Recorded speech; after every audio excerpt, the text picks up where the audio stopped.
I'm Arnulfo De La Cruz, the president of SEIU 2015. We are the largest union of long-term care workers across the country. In the lead up to the 2024 election, we will be examining the intersection of politics and long-term care.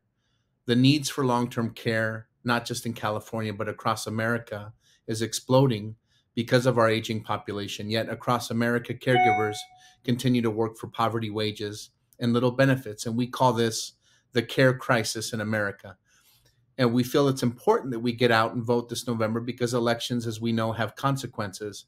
It's also important that we vote for candidates that are committed to our issues, that share the values and understand the struggle and the challenges that our union members face, that support unions and also our justice agenda. So today, I'm really excited to be joined by a candidate who has been a partner of SEIU and a champion for our issues, Fresno County Supervisor candidate Luis Chavez. Luis, welcome. Thank you so much, Arnulfo, for the invitation. And it's great to know that we are the very first podcast that we'll be doing for our SEIU brothers and sisters. That's great. And Luis, I know obviously you grew up in the Fresno area. What about the area made you want to stay and serve the community through public service where you grew up? Well, I think for me, Arnulfo, it's really the people. I grew up in the southeast part of Fresno. And when you look at the aerial shot of that, it's where a lot of the food processing plants are concentrated. We have a number of, packing houses here in the neighborhood that I grew up around. My mother actually worked in the fields. She worked in packing houses. And then I'm proud to say that my mom was actually a home care worker as well. So this is something that's very near and dear to me, to talk about these issues and challenges that we have in our community. But I think for the most part, I think for me, it's the people. I love just living in a neighborhood where the diversity is just like this beautiful mosaic of communities. We have a large, obviously, Latino population. We have the second largest African American population in the district that I currently represent. And then we have a large Southeast Asian population. And we know that all of our communities is what makes our strength. So for me, that was a no-brainer.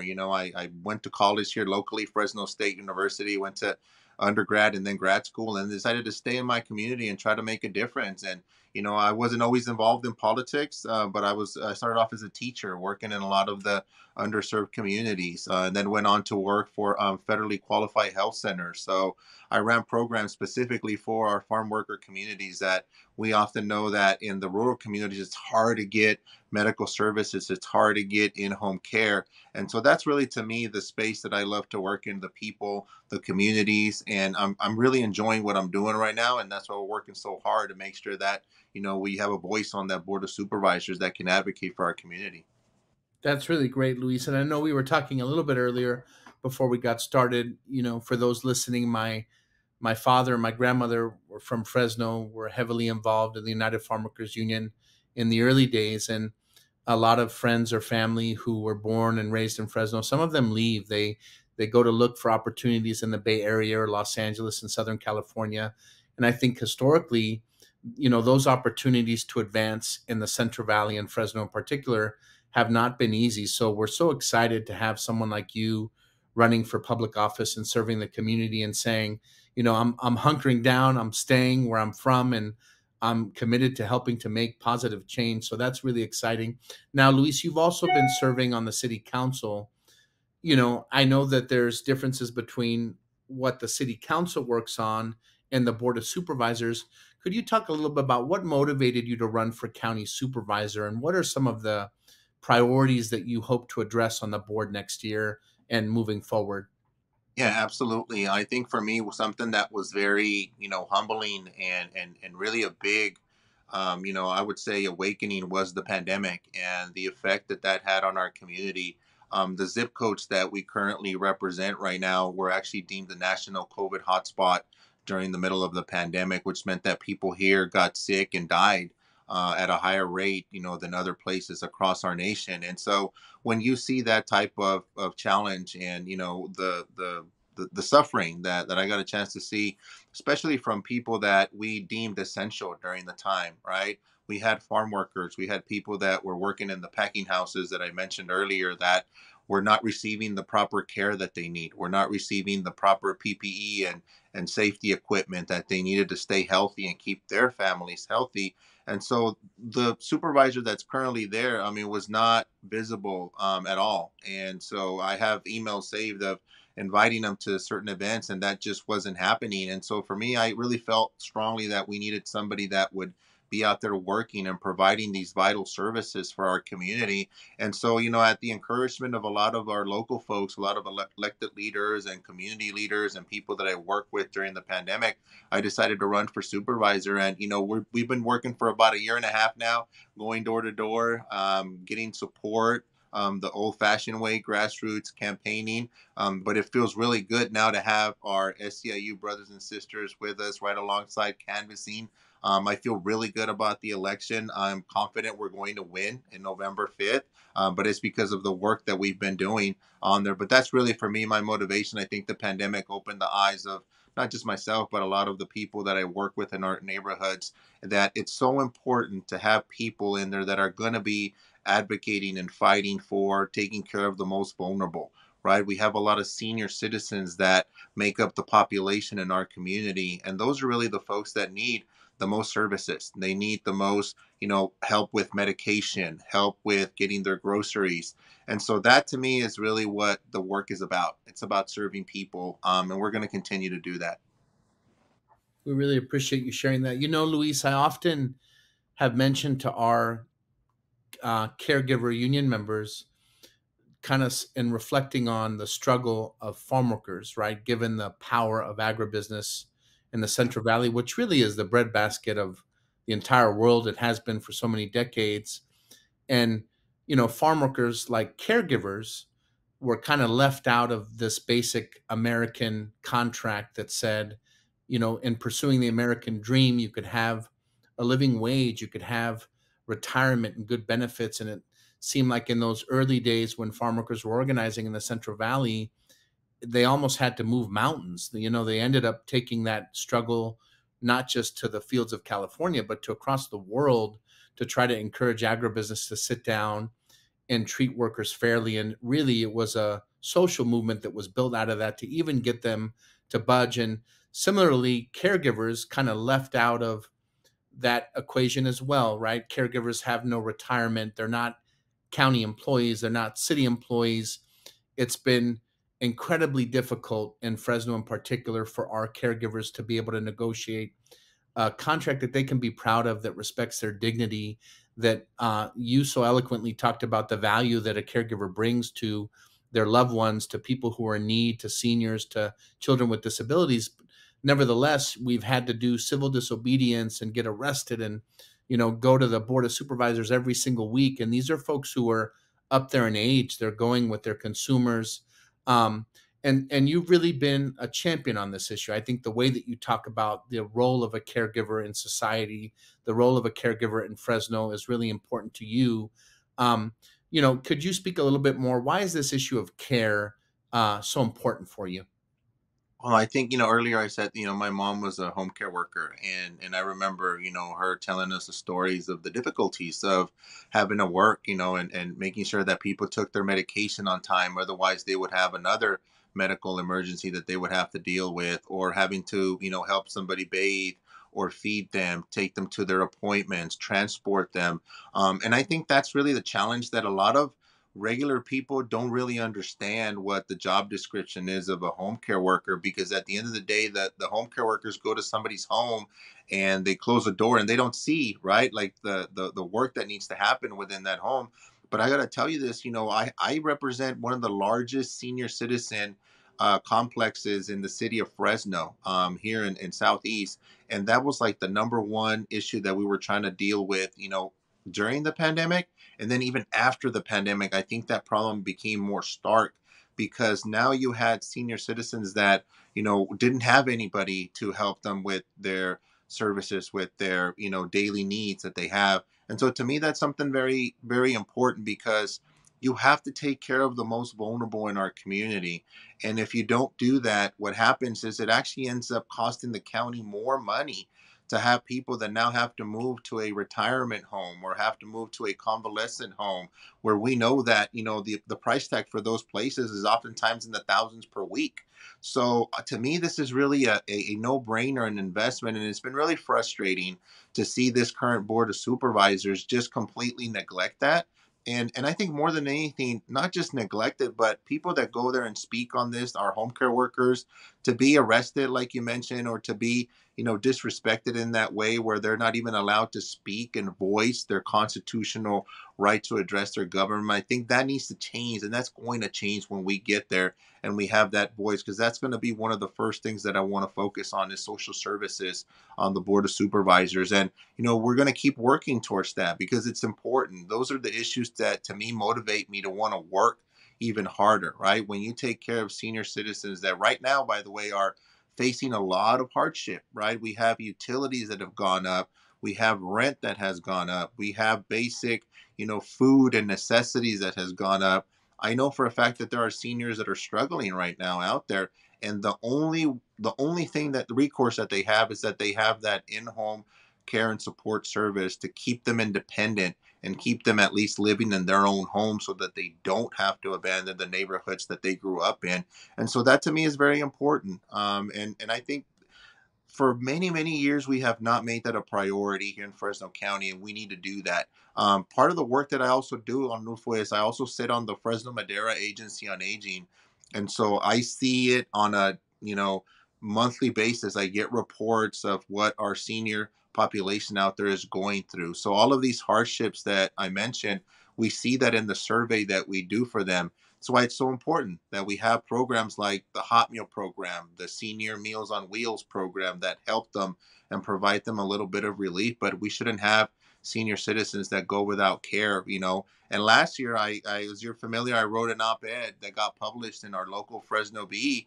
There were over 600,000 hours that did not get used. And I know for a fact, as a board member for Fresno Madera Agency on Aging, how big that need is. And to me, that's a testament of how the lack of investment is now costing people their health and ultimately their lives.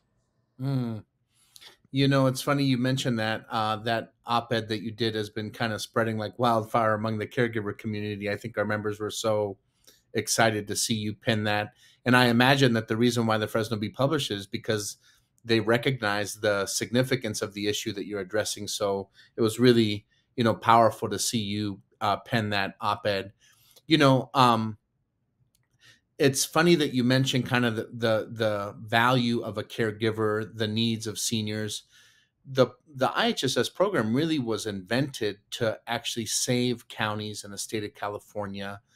It was a pretty novel idea when it first started, but the idea that a senior who's not able to get the care that they need in their home, or a child with or someone with a severe disability, I think the reason why this infrastructure exists was because if they don't receive that, they're oftentimes having to go to urgent care or the emergency room to address their needs, which ends up costing the county and taxpayers in general much more in terms of resources than having a caregiver, make a visit on someone to make sure that their nutritional needs are being met, that their medicine is accurate, and really lending a hand to them to allow them to get by. So I'm really glad that you're talking about these issues on the campaign trail. The other thing I was just curious about, Fresno, with all of its challenges, it's also vibrant in the sense that it's growing so quickly. I think the last time I looked, it was kind of like the Central Valley and the Inland Empire continue to be the two fastest growing parts of California. How do you envision the county balancing, on the one end, economic development with the need to preserve a lot of these issues that you said, affordable housing, especially for low income residents, seniors, and essential workers, and then also have, on the other hand, I know that there's a lot of new developments in the county, and it's continuing to explode in terms of growth. How do you envision kind of balancing those two, opportunity, but also the challenges that Fresnoans and folks in the county are facing on a daily basis, as you so eloquently mentioned? Yeah, you're 100% right, Arnulfo. The the fastest growing part of our population here have been the senior citizen population. And now it's, we used to talk about the baby boomers, but now it's the generations right behind them that are getting up there in age. And I represent a part of the city that experienced the most growth. I would say an explosion of growth. And statistically speaking, the city of Fresno grew by about 50,000 people.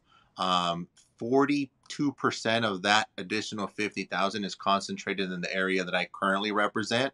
So I see a lot of those challenges that you reference where now you're having, neighborhoods that the rent has gone up significantly, or even the cost of living for, utility rates has like doubled and tripled.